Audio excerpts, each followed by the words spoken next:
And one of those teams has had a great leader since the time that I put the team in place. The only team to add women to their rosters since I made women such an important part of our culture at Esports at GCU.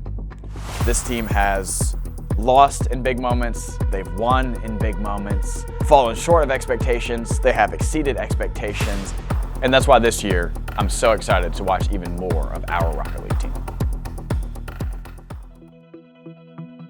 Rocket League wasn't a scholarship title when I got here, and so I added it in 2022. And with that, we had to find a coach. And back then, we had a coach who was great. But even as we made progress within the Rocket League program, I knew that we were missing that piece, that coach piece that was really going to take us from being an okay team to being consistently a great team. And I was lucky enough that we found Matt, who was also a GCU alumni, to be the coach for our Rocket League team. And Matt has been nothing short of the cornerstone for our Rocket League program. Matt is huge on accountability, in-person programming, team improvement and communication, and through all of those different things, and also just the beacon of leadership that Matt is, the team has become a lot more consistent in their performance and their results. And I can't be more grateful to have Matt in this position for our Rocket League team, both for me and also for his students.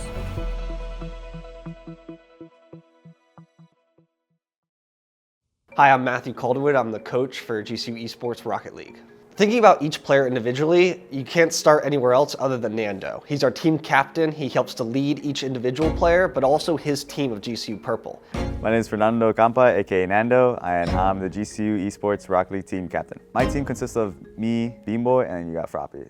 Corbin, aka Beanboy, he's always the one that's a little rascal sometimes. He loves to be annoying in the game, but also he likes to have fun with it, even when we're in high stress moments. He always brings up some random quote sometimes, it's really funny. And we got Froppy. He's a man of little words, but he has some really funny one-liners, but he's also really good at the game, and he's always there for whatever we need to do. Most of our rosters, Valorant, Overwatch, and League of Legends, just have one roster. Their one coach manages their one roster, and they use that team to make it to May Madness by the end of the year. But on the other hand, our Smash team and our Rocket League team, they both manage two rosters under the one coach. And they do that for a lot of different reasons, but the number one reason is to keep competition high in tournament. We have purple and white. Both are able to qualify, both have been fighting in the qualifiers in the fall, and we expect both to qualify in the spring. Hi, my name is Jordan Larson, also known as Nightmare Rally, and I am the team captain for GCU White. What makes Nightmare Rally unique is that he was one of the returning freshmen from last year and now has taken a big leap in leading GCU White, not only to on the edge of a qualifier, but also at the LAN tournament that we participated in this season. We have Scorpion, otherwise known as Alyssa. And Stunt, also known as Idris.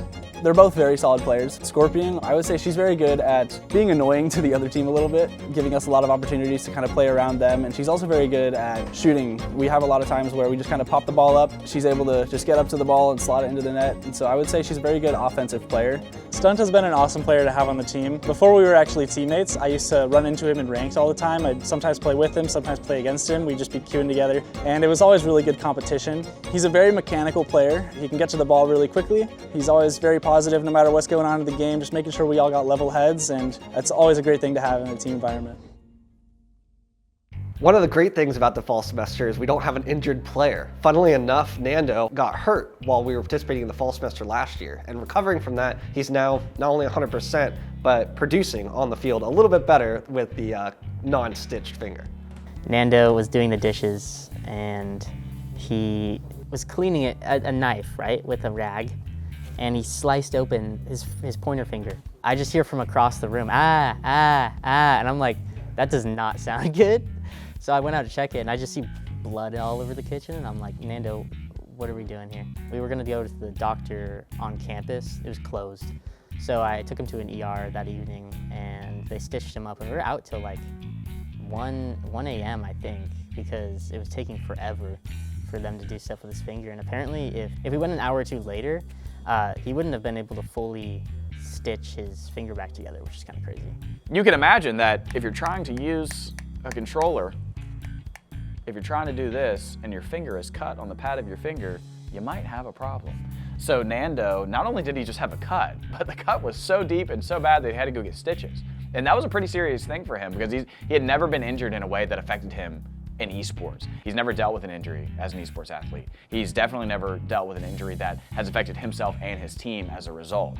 And because of those things, there's a lot of not only physical things, but mental things to kind of go through and re-understand and relearn that are a lot more difficult than what a lot of people think as it relates to esports athletes. So a lot of people might think that it's funny to mention an esports athlete being injured, but these things do happen and they are real and they can really affect not only a player, but the outcome of an entire team's season. One of the really important parts of our program, especially for Rocket League, is that we get out and about.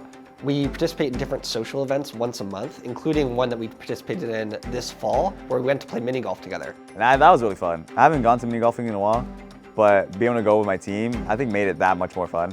Oh yeah, mini golf was fun. There was a lot of funny moments that happened, like when Bean Boy just banged the ball like 50 yards away. I may have done some things I shouldn't have, and I didn't get kicked out. That was good. And I didn't hit anyone with a golf ball, so we're in the positive there. But I may have slammed a ball across the mini golf area. Being able to just get outside and have a good time with my team, it was a really competitive environment, but also just fun. We tried to get a lot of trick shots, and we had a couple hole-in-ones, which were really exciting. Sadly, I didn't get one myself, but I did win both of the groups that I was playing with, which was kind of hype. We enjoyed so much out of it. You know, we were there for like 2-3 hours, let's say, and it was incredibly fun.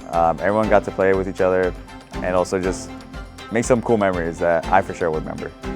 While it was pretty funny and pretty comedic, there were a lot of moments where we were all just laughing and having fun. I think that type of energy and that type of team building environment is what helps us participate not only in our own classes, but also on the pitch. Winning doesn't just come from practicing in game, right? It's an all-around culture thing. For our players to be great consistently, not only do they have to be great in the field, on top of that, they also place an importance on wellness, right? Whether it's mental, whether it's physical, and in most cases it's both. Because of that, our players are holistically great. They're not just great in game, they're not just great with their emotions, they're not just great with their friends, they're great holistically. And being great in all those different ways really shows when you're playing against other teams who are less than great in some of those ways. We have continued to be great under the leadership of Matt. We've continued to be great under the student leadership of Nando, and even more so with the pressure of other teams and players and folks like Bean Boy and folks like Alyssa, even with folks like Jordan. The team has been practicing day in and day out.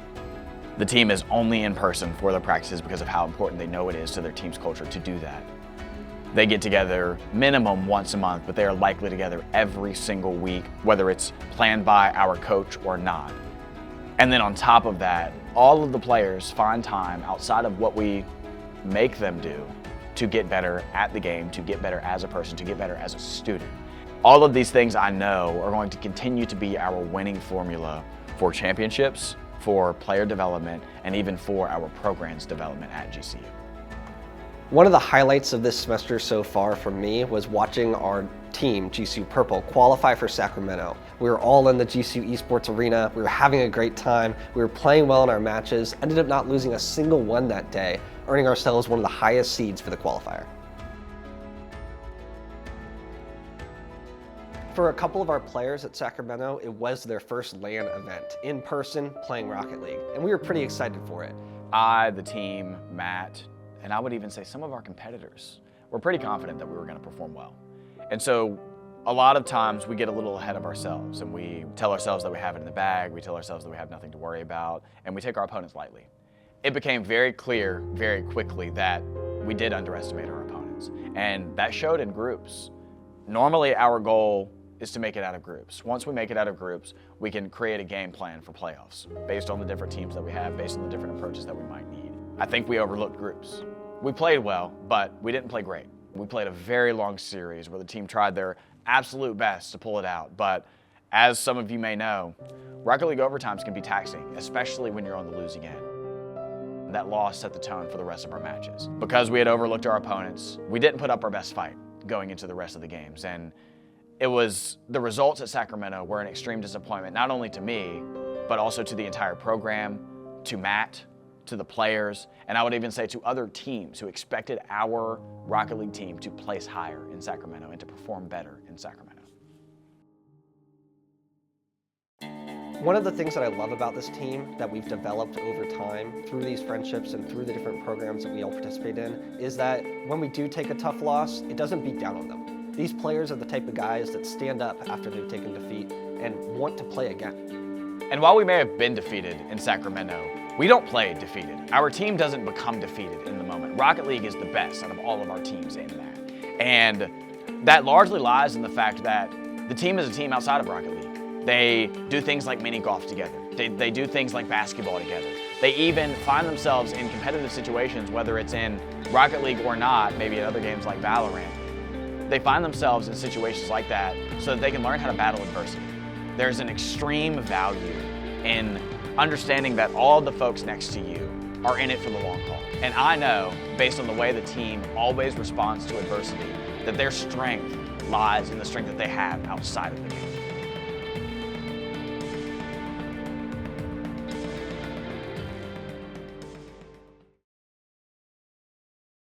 If you made it this far, thanks for watching. We are recording this in post time. You may not know it, but now you do. Thank you for watching. This is the second episode, technically, that is produced by our awesome new editor, Megan Eddy. She is our new student content lead. She just chose not to wave at the camera. So if you appreciate this video, if you appreciate me, if you appreciate her, you can like, comment, subscribe, or share. Thank you so much for watching. Bye.